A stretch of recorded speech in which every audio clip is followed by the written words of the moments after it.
2022, singer, rapper Tory Lanez, convicted of shooting performer Megan Thee Stallion after a party at the Hollywood Hills home of Kylie Jenner. This just wasn't a case on my radar until now. Why? Anna Paulina Luna. She is a representative from Florida. You see her here on a regular basis. She says she's got new evidence, says it wasn't him. And she joins us now. Representative APL, it's good to have you. Thanks, Chris. Happy to be back on. And thanks for taking a look at this case. No, listen, you tell me to take a look at it, I'll look at it.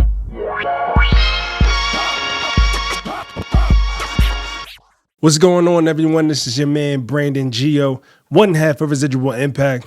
Ayo, check it. Like I mentioned in the last video, this whole Tory Lanez versus the state of California thing is far from over. Now, ever since news came out last week that there was breaking new evidence from Kelsey's former bodyguard and driver, Kelsey's been pretty silent and Meg has been pretty silent until recently. On May 19th, 2025, Megan Thee Stallion made a statement that she posted to TikTok. And she didn't jump in front of the camera to make the statement. She typed this whole statement up and then posted it. Here's what she said. At what point are y'all gonna stop making me have to relive being by Tory?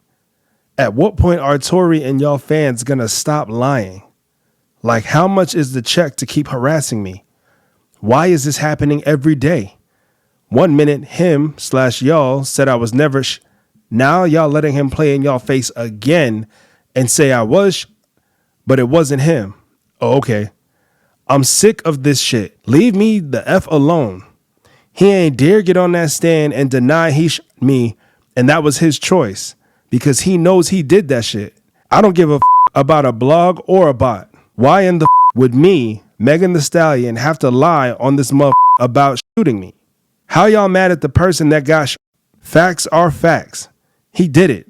It was proven in court. The hate campaign on the internet. Tory, you me. Ain't no new evidence. Y'all been saying the same shit for years. Tory, please leave me alone. You a demon. I'm off this silly ass internet shit. Bye. If it was actually proven in court that Tory pulled the gat and you, why was he only charged with assault with a semi-automatic firearm? And the legal term of assault does not necessarily mean a physical act of harm. It just means a threat. That's why the term assault and battery exists. Now, I'm not a legal advisor. I'm not legal counsel. I'm not legal personnel. But for real, it's really the threat with a semi-automatic firearm. The second charge was carrying a loaded, unregistered firearm in a vehicle. And the third charge was discharging a firearm with gross negligence. I think it's only because the state could prove, or at least give enough reasonable doubt that they could prove that Tory was guilty of those three charges that they had him on. But yeah, Meg came out and she made that statement and she has been trending for days now. Not only that, shortly after Meg made that statement, Congresswoman Anna Paulina Luna has been tweeting nonstop about Tory Lanez and this situation with the state of California and him being locked up for a crime that he potentially didn't even commit. Now, at 9:39 a.m. on May 20th, Congresswoman Anna Paulina Luna tweeted, "We have compelling evidence proving Tory Lanez's innocence, and it will be released within the next 36 hours. Those who rush to call for his incarceration and worse yet publish false evidence should prepare to be held accountable." Well, as I'm recording this video, I haven't seen much yet, but she went on to tweet more. At 12:16 p.m., she tweeted, "Tory Lanez has filed a direct appeal, a habeas petition, and a successive habeas, all now consolidated by the California Court of Appeals. They have seated a panel. Oral arguments are coming. This case is far from over. Due process matters." She went on to say, Tory Lanez was sentenced to 10 years despite having no prior record, largely due to a firearm enhancement law now under scrutiny for racial bias. Black defendants face a 92% higher rate of this enhancement. That's not justice, that's discrimination. The forensic evidence in the Lanez case was deeply flawed.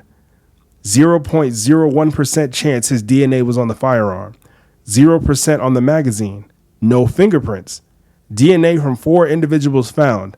Tory wasn't a primary contributor. Key gunshot residue tests never performed on others. That raises serious doubt. She then goes to say newly surfaced body cam and medical records show Megan Thee Stallion initially claimed she stepped on glass. ER records show no bullet fragments on x-rays. Bullet fragments allegedly removed are now missing. Evidence handling was a disaster. She then goes on to say Tory Lanez's trial included prosecutorial misconduct, exclusion of mitigating factors, use of protected speech, rap lyrics, tattoos, as evidence, witness contradictions, immunity deals with unclear motives. Kelsey, this is not how justice is supposed to work. And look, that's what a lot of people are forgetting, especially those people who are on Megan's side. And don't get me wrong, I've said this time and time again. None of us in the court of public opinion were there that night. None of us know exactly what happened.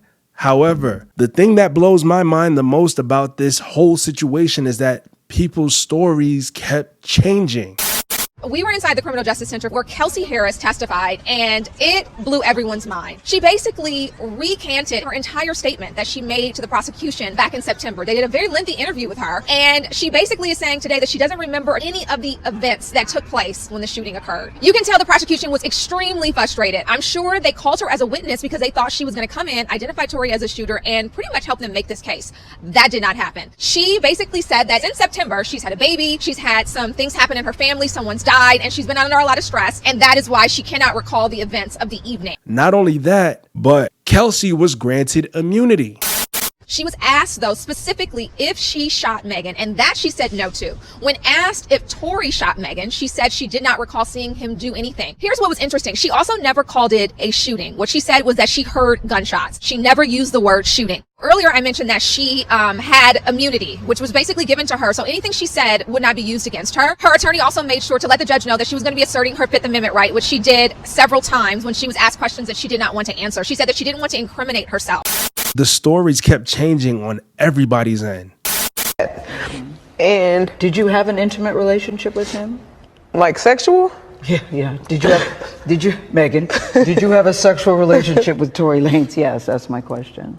I didn't have a sexual relationship with Tory.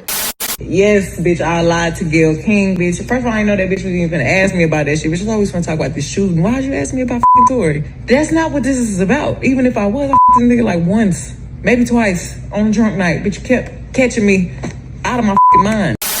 So again, I really thought that this whole situation was over years ago. But here we are 5 years after the initial event, and this thing is still going on. Lord only knows when it's going to come to an end. And I've said it from the beginning. If Tory really did it, man, he deserves everything that he's been getting, except for getting hit up in prison. I don't think anybody deserves that. But if this is a case of a woman lying on a man to set him up, Megan deserves everything that's coming to her. And Kelsey deserves everything that is coming to her.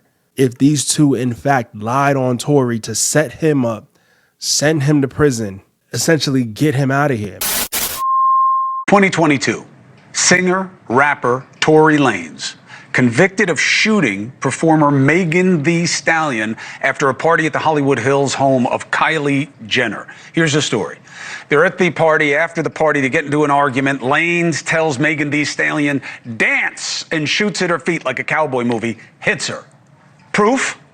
Testimony of Megan Thee Stallion, her friend Kelsey Harris, and DNA evidence on the weapon that convinced jurors to convict. Pretty simple, right? Maybe not. Turns out that DNA, only a 0.01% chance that the DNA is from Lanez. He's always maintained his innocence. He was sentenced to 10 years, so this is really about the testimony. Lanez, so what happens? So he goes away, recently stabbed 14 times in prison. Many say it was a hit, okay? Because new evidence is about to come out. All right, a little conspiratorial, but he was definitely stabbed. Lanez supporters believe that the media doesn't care because Megan Thee Stallion is represented by Jay-Z's Rock Nation. Now, I could give a damn about Jay-Z or his company. This just wasn't a case on my radar until now. Why? Anna Paulina Luna. She is a representative from Florida. You see her here on a regular basis. She says she's got new evidence, says it wasn't him. And she joins us now. Representative APL, it's good to have you. Thanks, Chris. Happy to be back on. And thanks for taking a look at this case. No, listen, you tell me to take a look at it, I'll look at it. But why did you look at it? I mean, this isn't your jurisdiction. I don't know you to have any connection to any of these people. Yeah, so as you know, we are on oversight and accountability. And so this case was actually initially flagged for me by Amber Rose. And the reason why I took a particular interest in it is because of the fact that they actually had evidence that they presented to me in my office that actually disproved the conviction. So as you stated earlier, that 0.01% of DNA, they actually found 4 people's DNA on that firearm, none of which was Tory's. Not to mention there was 0 fingerprints on the actual magazine. And also, too, as you said, 0.01% chance. I mean, that evidence in itself should pretty much speak for itself. Also, there's been ring footage that's been obtained that actually disproves the whole dance, Megan. And so what we're seeing is really there was a case of he said, she said. The evidence wasn't actually respected and properly adhered to actually in the trial. And then they also were doing something that I would find pretty wild and egregious. They were actually submitting his lyrics for rap as evidence to the crime. So look, first and foremost, you have to have a free and fair society. That means we need to respect and uphold the justice system. So I actually reached out today to Gavin Newsom's office, and we are requesting an emergency meeting. We're also working with other Democrats, specifically to the California delegation. But I think that this is something that's pretty egregious, that the way that this was handled, the way that it was. I think that it was largely driven by headlines. And aside from the people involved and the parties involved, obviously I take domestic violence, I take this very seriously, Chris, but I also take very seriously the fact that I do believe, based on the evidence that I've seen, that Tory's innocent. And I think that it sets a really bad message when you have someone of his stature, and also to someone that is as influential as he is, that's being wrongfully incarcerated. And that's exactly why we wanted to use our megaphone for a good reason and help get him his pardon, which I think he'll get. Again, fellas, man, we've said it before, we'll say it again. Some men, again, are 6 feet under, or they have been locked up because of a woman, or all this over a woman in some way, shape, or form. Yeah, y'all be careful, man. You just never know. Just be careful. Be wise. But my whole point is we have to do better with vetting our partners. So, gentlemen, that is it for this video. Hopefully y'all enjoyed it. Hopefully you guys got something from it. And of course, if you made it this far and you haven't done so already, go ahead and click that subscribe button down below. Don't forget to click that notification bell so you never miss when we upload a new video for you. Please also leave a like on this video. It goes a long way. It's completely free. It definitely helps us out here at Residual Impact. We greatly appreciate you guys, especially the fact that you guys are going to leave a comment down below, because it's something that, again, we could all learn from. We all have different takes on, of course, because this is YouTube. So keep it clean. All right. Again, gentlemen, thank you so much for watching. To any ladies who are watching too, because we know some of y'all are watching, thank you ladies very much. Also, don't forget to leave your comments. I'd love to hear from you too. All right. That's it for today's video. So till the next time, you know I can't leave without saying, where you are today is a residual outcome of the thoughts you had in the past. Catch y'all on the next one. Peace.